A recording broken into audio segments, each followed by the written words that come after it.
Adventure. Adventure. Adventure.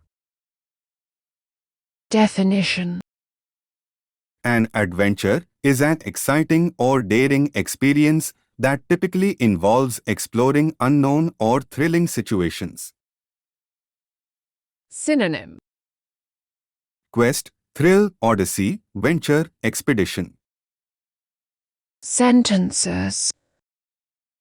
Emily's heart raced with excitement as she embarked on a solo backpacking adventure across Europe, embracing the thrill of new cultures, breathtaking landscapes, and unexpected encounters.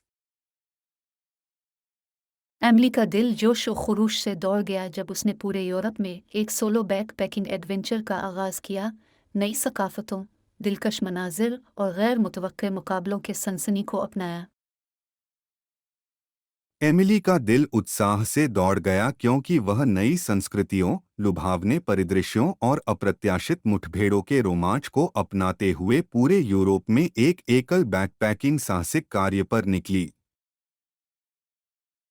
I am armed with a sense of adventure and excited for what awaits.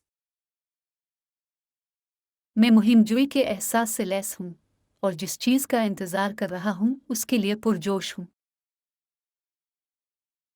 मैं रोमांच की भावना से lace हूँ और जो मेरा इंतजार कर रहा है उसके लिए उत्साहित हूँ।